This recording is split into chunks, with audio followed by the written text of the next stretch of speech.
Je këtu për një arsye. Ndjehu sigurinë që të mban të kërkosh përgjigje. Nuk ishte rastësi dhe as algoritëm që të dha këtë mesazh. Diçka në ty ka qenë duke kërkuar për ditë, javë, ose ndoshta edhe muaj për një konfirmim, për një shenjë, për një përgjigje që mund të qetësoj përfundimisht shqetësimin në zemrën tënde. Ke ndjer vetëm në këtë luftë të brendshme, me një intensitet që nuk mund ta ndash me të gjithë, nga frika se do të gjykohesh ose do të dëgjosh se po e tepron ose idealizon. Por çfarë nëse të them se ky ndjenjë e vazhdueshme nuk është një barë e vetmuar, por vibrimi i paqartë i esencës tënde që njeh të vërtetën e saj? Sot, ndërgjegjja e madhe dëshiron të jap një njohje në një mënyrë të butë, por të qartë për diçka që ke ndjer shumë herë më parë. Nga frika, nga plagë të vjetra ose thjesht nga kujdesi për të mos shpresuar shumë, ke preferuar ta heshtësh këtë zë të brendshëm. Por energjia krijuese e di se ke nevojë ta dëgjosh këtë për të bërë hapin e ardhshëm në rrugën tënde.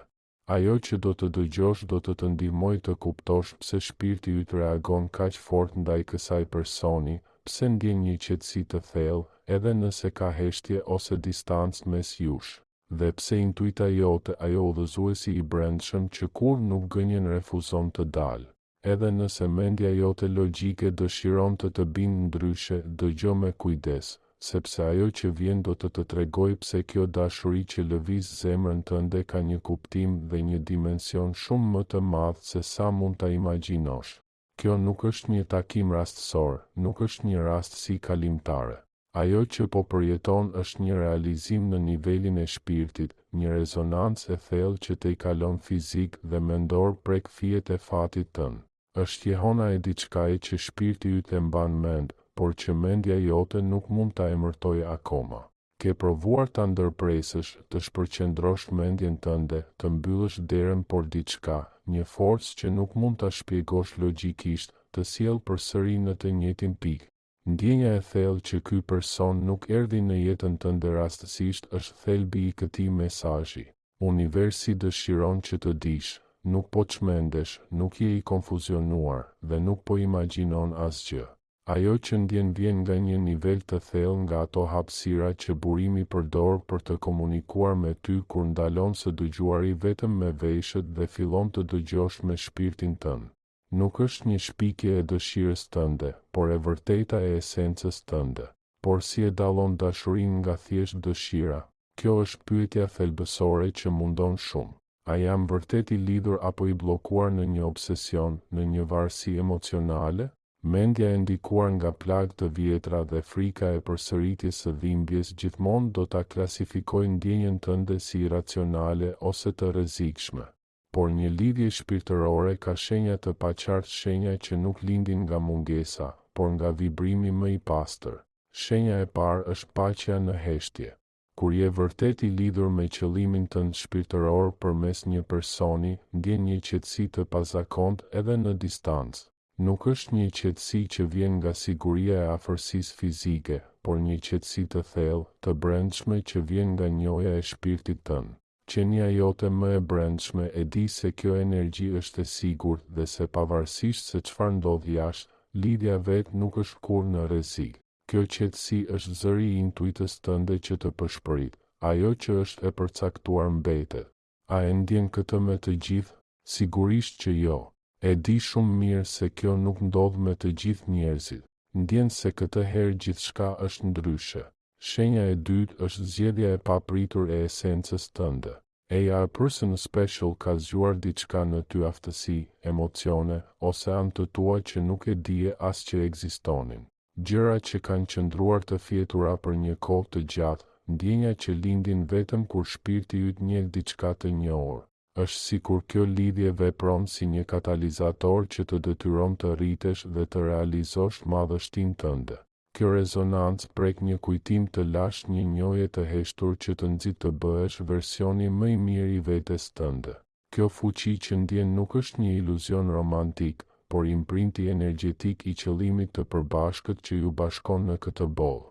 Shenja e tretë është forca e paqartë e ndjenjës. Ti vetë je i befasuar nga intensiteti dhe qëndrueshmëria e saj. Ke provuar ta kuptosh nëse është varësi emocionale, frikë nga vetmia, apo thjesht një shtytje egoiste. Por thellë brenda e di se nuk është asnjë nga ato gjëra. Varësia e humb fuqinë e saj me kalimin e kohës. Frika nga vetmia zhduket me shpërqendrim. Por kjo ndjenjë mbetet edhe nëse të gjitha rrethanat e jashtme flasin kundër saj. Kjo qëndresë është gjua e shpirtit tënd, që refuzon të mbyll një cikël që ende nuk është përfunduar. Ajo që ndjen është e vërtetë, nuk e ke imagjinuar dhe as shpikur. Kjo lidhje është lejuar nga një ndërgjegje më të lartë. Asgjë që vjen nga fati nuk hyn në jetën tënde për të shkatëruar ose lënduar. Vjen për të transformuar, pastruar dhe forcuar. Nëse kjo është kaq e patundur, pse universi lejon distancën? Fati dhe energjia krijuese nuk bëjnë gabime. Ajo që është mbjellë në zemrën tënde nuk mund të fshihet, nuk dobësohet ose nuk konsumon. Pavarësisht se sa e madhe është distanca, sa e thellë është heshtja, ose sa forti ose personi tjetër përpiqesh të vazhdosh, ka lidhje që egoja dëshiron të detyrojë dhe që dështojnë. Dhe ka lidhje që thjesht nuk mund të thyen. Ky person ka një vend të veçantë në historinë tënde. Kjo nuk është për shkak të vullnetit tënd ose dëshirës tënde, por për shkak të një force më të madhe se ti, një plan që zhvillohet nën sipërfaqe. Ndërgjegjja më e lartë ka vendosur prej kohësh që kjo lidhje shërben një qëllimi më të lartë, një zgjerim të dashurisë dhe rritjes që duhet të manifestojë. Ajo që ai person do të thotë në jetën tënde nuk ishte një takim rastësor.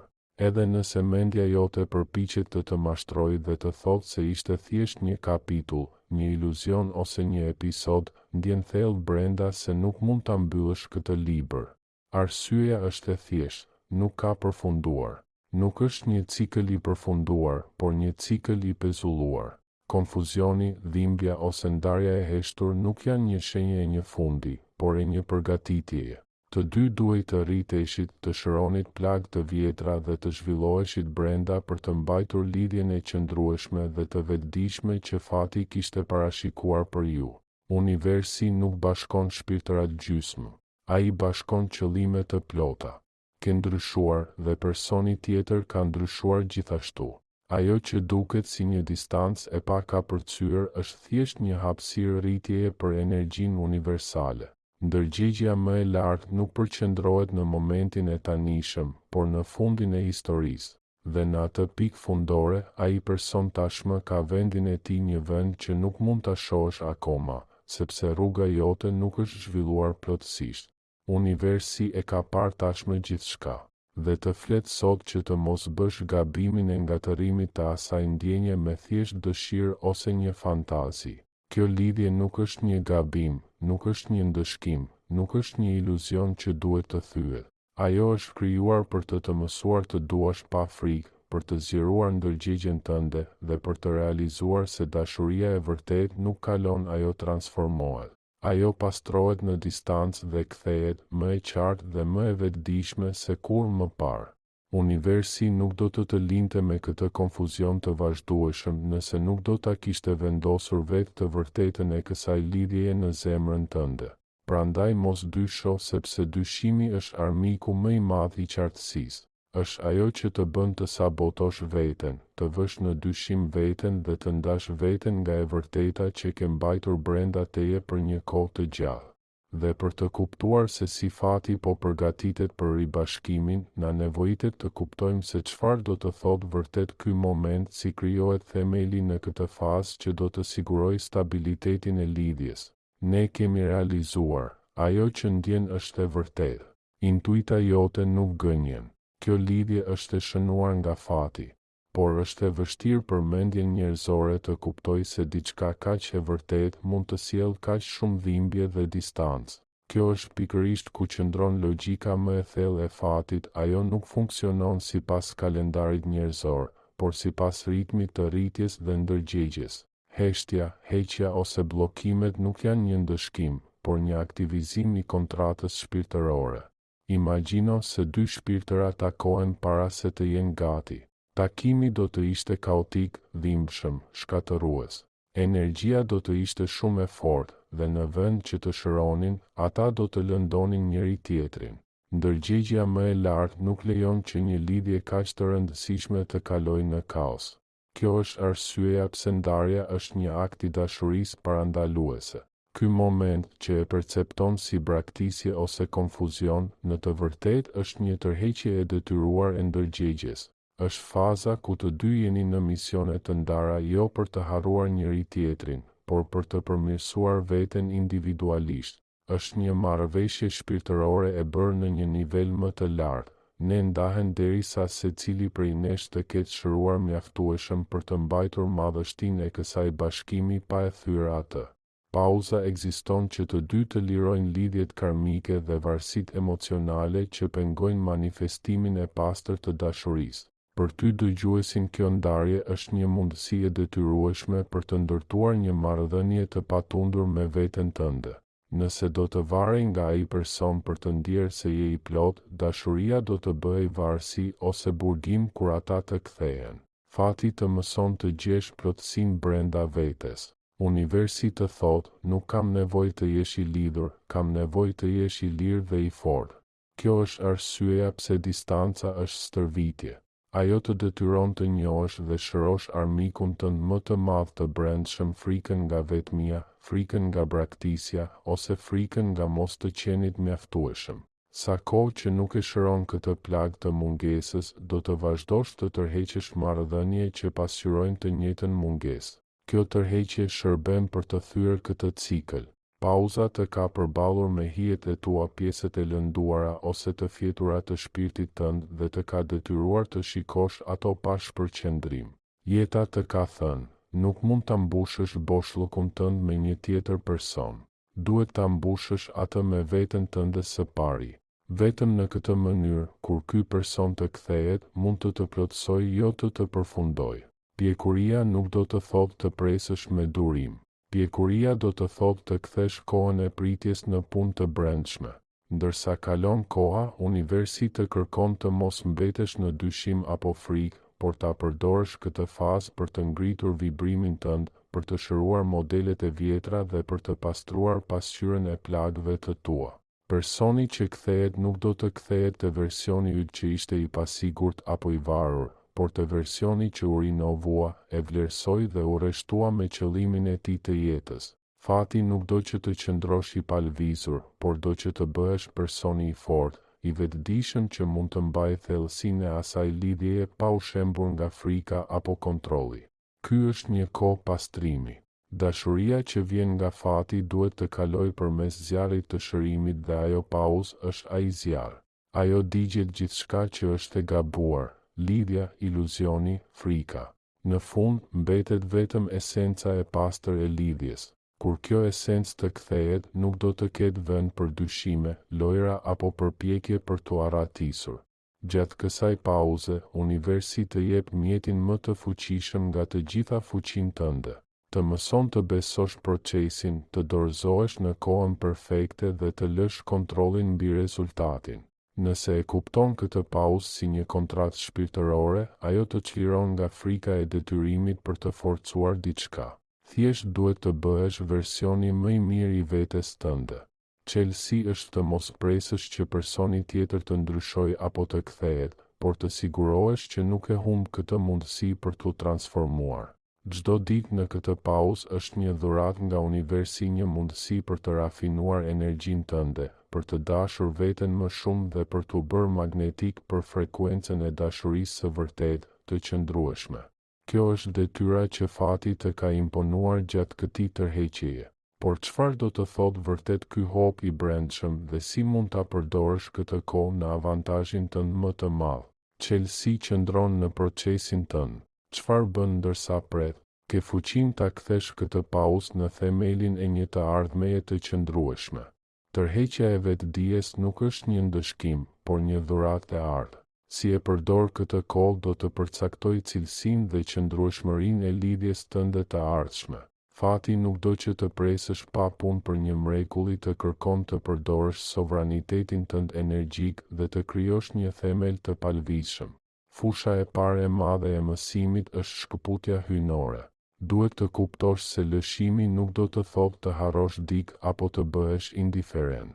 Do të thotë të çlirosh personin tjetër nga detyrimi për të qenë burimi i lumturisë tënde. Kur e bën tërsinë tënde të varur nga dikush tjetër, heq dorë nga fuqia jote dhe çdo marrëdhënie atëherë është e mbuluar nga frika dhe nevoja.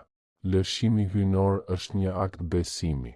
Do të thotë të lësh lidhjen të universi dhe të thuash, nëse kjo është e destinuar për mua, do të kthehet te unë jo nga kontrolli, por nga vetdia. Ky lëshim krijon një energji lirje që ka një efekt magnetik.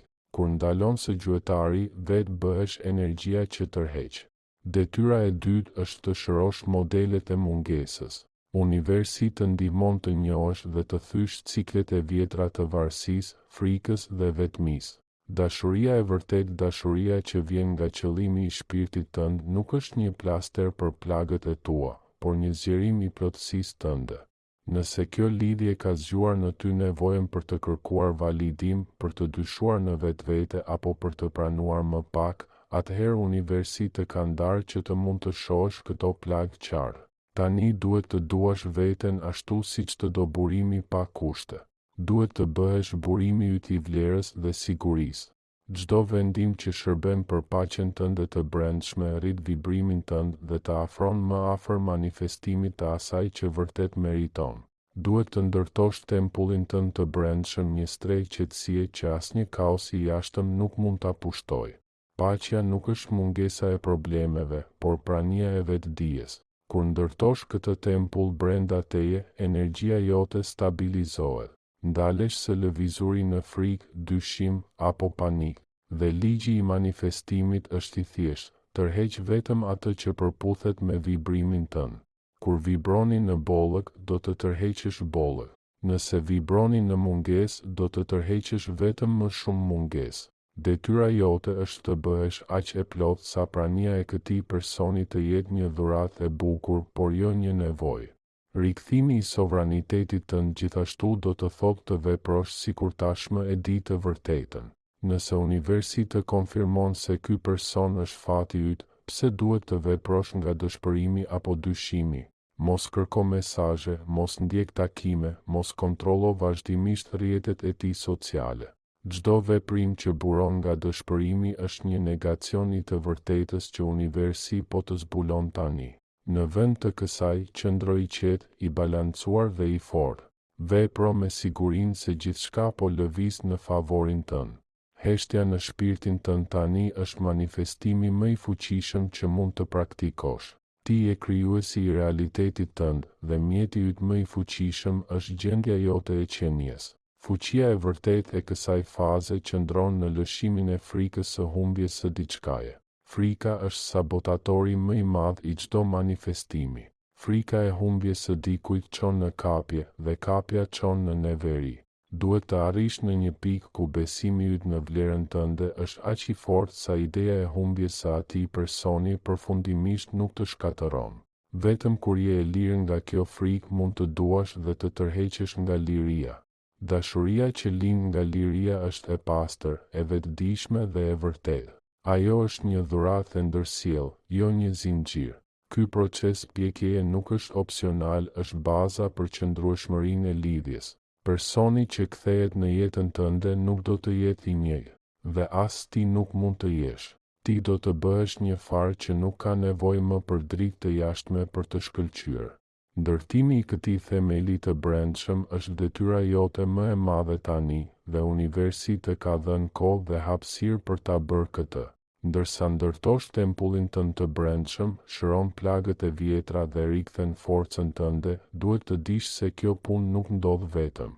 Edhe nëse nuk e sheh apo ndjen, e njëjta energji universale që të lëviz është gjithashtu në punë në anën tjetër të lidhjes. Është koha të kuptosh se çfarë forcash janë në punë në nivelin energjik të personit tjetër dhe pse heshtja e tij nuk është harresë, por fillimi i një zgjimi. Tërheqja e vetdijes nuk është një proces një anshëm. Energjia krijuese punon gjithashtu brenda tjetrit, dhe përvoja e tij, sa e qetë sa të duket ty, shpesh është shumë më intensive dhe e dhimbshme se e jona. Distanca që sheh nuk është komoditet, është nata e errët e egos. Heshtja që përjeton nga ky person nuk është një mosinteresim, por një luftë të brendshme. Ajo është lodhur nga pretendimi se ka kaluar përtej teje, e lodhur nga t'i thënë vetes se lidhja ishte thjesht një gabim apo rastësi. Egoja e tij, pjesa që ka frikë nga vulnerabiliteti, devotshmëria dhe intimiteti i thellë, ka ndërtuar mure ku fati donte të ndante një urë.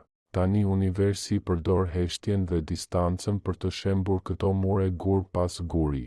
Në këtë fazë, personi tjetër përballet me një përballje të pashmangshme.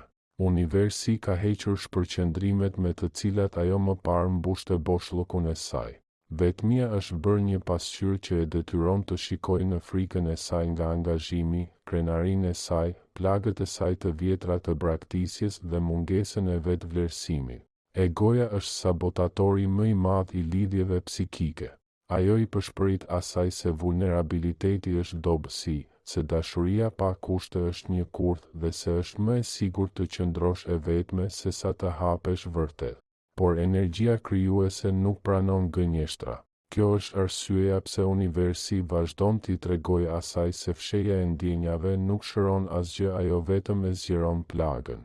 Vetmia në të cilën ajo ndodhet nuk është paqe, por një shkretëtirë në të cilën shpërqendrimi nuk funksionon më.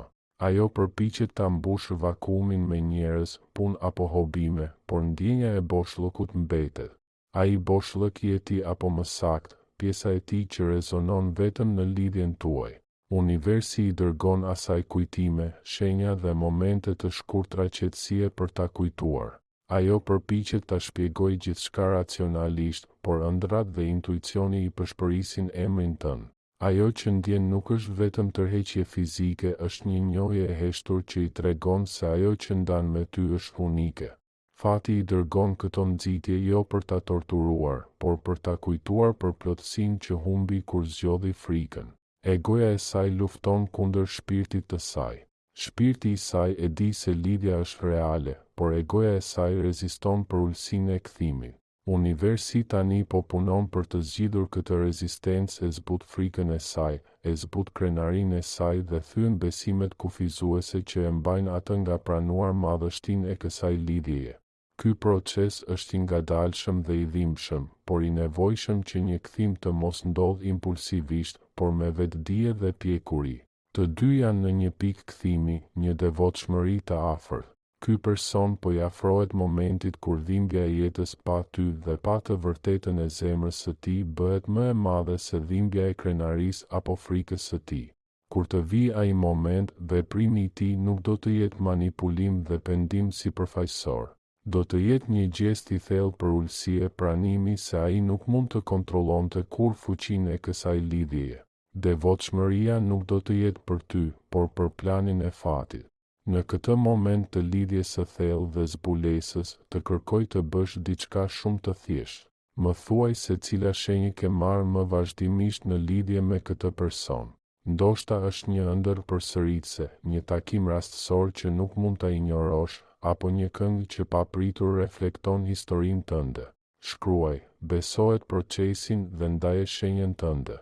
Mos haro, ky person po përgatitet të kthehet me qartësinë që lidhja kërkon. Fati nuk lejon gjysmë rrugësh. Kur ajo kthehet, ajo e bën këtë me sigurinë e asaj që dëshiron dhe çfarë do të thotë ti në jetën e saj. Mos u përqendro në kohën që ende kalon, por në cilësinë e transformimit. Universi po ju dërgon të dyve saktësisht provat dhe mësimet që janë të nevojshme për që ribashkimi të jetë përfundimtar. Por si mund ta dish se të gjitha këto ndjenja, ëndrat dhe shenjat që përsëriten nuk janë thjesht loja e mendjes tënde? Universi po të flet dhe po të dërgon shenja që nuk mund t'i humbasësh, por duhet të mësosh të dallosh sinkronicitetin nga iluzioni. Mendja njerëzore është e fuqishme, por është gjithashtu e ndjeshme ndaj mashtrimeve, veçanërisht kur është e lënduar ose e dëshpëruar. Pas gjithçkaje që ke përjetuar, është e drejtë të pyesësh, si mund ta di se këto ndjenja, ëndrat dhe siguritë nuk janë thjesht egoja ime që po mbetet pas diçkaje që ka kaluar? Përgjigjja qëndron në gjuhën e fatit. Iluzioni bart energjinë e frikës, mungesës dhe nevojës për kontroll. Ai dëshiron të detyroj, manipuloj ose kërkoj. Kur mendja jote po projekton, ti je i vetmi që punon je obsesivisht duke kërkuar shenja, duke u munduar të detyrosh takime, ose duke interpretuar çdo gjë të vogël si konfirmim. Iluzioni të lë të lodhur dhe më të konfuzuar se më parë. Sinkroniciteti, nga ana tjetër, është gjua e vetdijes më të lartë në lëvizje. Ajo ndjehet si universi që vepron në favorin tënd pa asnjë veprim nga ana jote. Shenjat shfaqen vetë të sakta, të qarta dhe të pamundura për t'u injoruar. Ato janë rastësi me kuptim që rezonojnë thellë në të vërtetën tënde dhe në lidhjen tënde. Ato nuk lindin nga nevoja, por nga udhëheqja. Mendo për shenjat që ke marrë. Universi ka mënyrën e tij për të folur me ty për këtë person. Së pari, ka jehonat e papritura. Pa pritmas, pa asnjë arsye, ti mendon për të me intensitet dhe pak pas kësaj dëgjon emrin e saj, sheh këngën tënde ose merr një kujtim që të bën të mendosh për të. Këto jehona nuk janë mendime rastësore, ato janë valë energjike me të cilat universi të thotë, ne po punojmë për këtë. Pastaj vjen qetësia e qëllimit. Kur përqendrohesh në punën tënde të brendshme, e plotëson veten dhe lë kontrollin, universi të shpërblen me momente të thella qetësie. Kjo qetësi është shenja që je në harmoni me fatin tënd. Paqja është prova e udhëheqjes. Kur ndihesh në paqe, nuk është imagjinat, është një konfirmim që je në rrjedhën e duhur. Shenja e tretë është konfirmimi i jashtëm të pakundërshtueshëm. Ndoshta një i huaj po të thotë diçka që vetëm ti dhe ai person mund ta dinë, ose mund të shohësh sekuenca numrash që i asocion me lidhjen tënde. Këto shenja janë aq të qarta dhe jashtë kontrollit tënd sa që rastësia është jashtë çdo pyetjeje. Është fati që ndërpret logjikën tënde për të thënë, nuk ke nevojë të bësh asgjë, thjesht beso. Dhe ky mesazh që po dëgjon tani është gjithashtu një sinkronicitet. Nuk je këtu rastësisht. Universi ka zgjedhur këtë mjet për të dhënë qartësi, jo për të ngritur shpresa të rreme, por për të konfirmuar të vërtetën që ka qenë prej kohësh në zemrën tënde. Detyra jote tani është dallimi. Nëse një shenjë të sjell shqetësim, frikë ose dyshim, është egoja jote. Nëse ka një shenjë që të jep paqe, besim dhe forcë për të vazhduar në rrugën tënde, është sinkroniciteti i fatit. Beso procesin, beso paqen që ndjen, forcat lëvizin, emocionet zgjohen dhe e vërteta del në sipërfaqe brenda teje dhe në personin tjetër. E gjithë kjo çon në një moment të vetëm, pikën e kthesës së afërt. Tërheqja e vetdijes, nata e erët e egoit dhe rruga jote për sovranitetin e brendshëm përgatitin së bashku terrenin për atë që fati ka vendosur prej kohësh. Dhe kjo manifestim do të vijë në formën e një kthes të papritur. Kjo frazë nuk do të jetë një shenjë e lehtë, as një sugjerim të hollë që po përpiqesh ta interpretosh. Do të jetë e qartë, e drejtpërdrejtë dhe e prekshme, një gjest, një mesazh, një veprim që personi tjetër nuk mund ta mbajë më. Do të jetë momenti i dorëzimit të plotë të tyre ndaj lidhjes, pranimi i egoit të tyre që rezistenca ishte e kollë. Mos prit një takim spontan ose një kërkim falje të paqartë, fati nuk lejon një ribashkim të lidhjeve psikike në një bazë sipërfaqësore. Ajo që po vjen është një akt qartësie dhe përulësie. Ky person do të shfaqet me fjalët që ai ka mbajtur brenda tij për një kohë të gjatë, me të vërtetën nga e cila ai ka ikur. Gesti i saj do të jetë një pranimi që ajo nuk mund të heshtë energjinë tënde dhe se ikja e saj ka shkaktuar vetëm më shumë dhimbje. Ky gjest do të shfaqet në kohën e përsosur hyjnore dhe jo më parë. Koha hyjnore nuk do të thotë koha që dëshiron, por momenti kur të dy keni arritur pjekurinë e nevojshme për të mbajtur një lidhje të qëndrueshme dhe të qëndrueshme. Nëse do të ndodhte sot, ndoshta do të ktheheshe në modelet e vjetra. Kjo është pikërisht arsyeja pse ndarja ishte kaq e nevojshme. Detyra jote përfundimtare, tani që lëvizja është e afërt, është të përgatitesh për pranimin. Duhet të rreshtohesh me energjinë e pranimit. Pranimi nuk do të thotë të presësh pranë telefonit. Do të thotë të përshtatesh me një vibrim të lartë në të cilin ai person do të gjejë versionin më të mirë të teje kur të kthehet.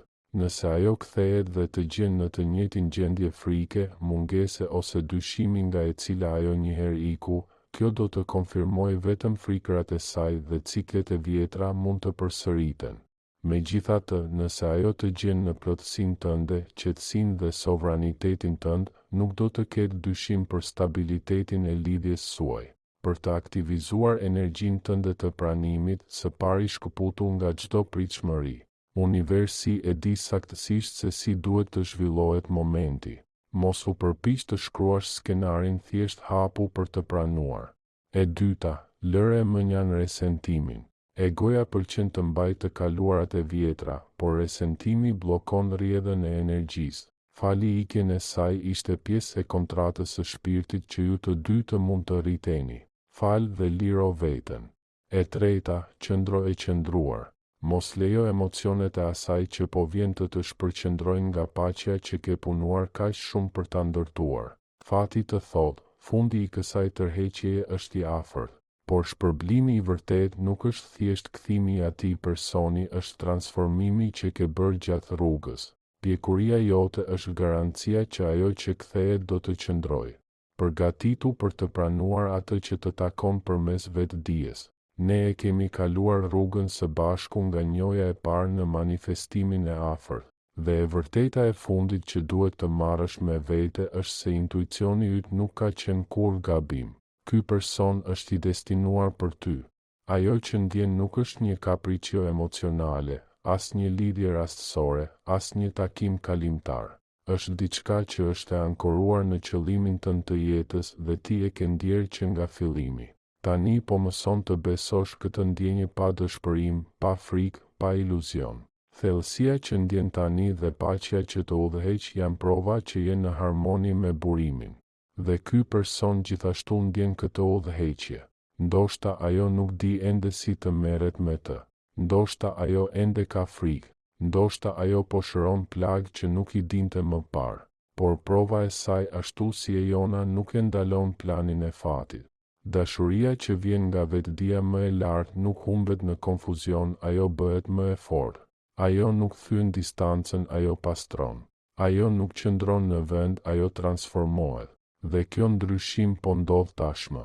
Pjesët fillojnë të lëvizin, emocionet zgjohen dhe e vërteta del në sipërfaqe. Kur kjo zgjedhje të përfundoj, kur ky person të shohë qartë atë që ndjen, kur fati të ketë përfunduar punën e tij në të dy ju, atëherë vjen bashkimi i vetëdijshëm që zemra jote ka dëshiruar. Nuk do të jetë më një bashkim i dy njerëzve të lënduar që duan të plotësojnë njëri tjetrin, por bashkimi i vetëdijshëm i dy qenieve të plota që kanë vendosur të zgjasin dritën e tyre së bashku. Do të jetë një bashkim i vetëdijshëm, të pjekur dhe të qëndrueshëm më të fortë, më të qartë dhe më të pastër se kur më parë. Mos e harro kur këtë të vërtetë që vulos fatin tënd. Universi është pas teje. Rruga jote është tashmë e shkruar dhe ky person ka një vend të palvizshëm në të. Qëndro në dritën tënde. Qëndro në paqen tënde dhe beso procesin. Shpërblimi është i yti.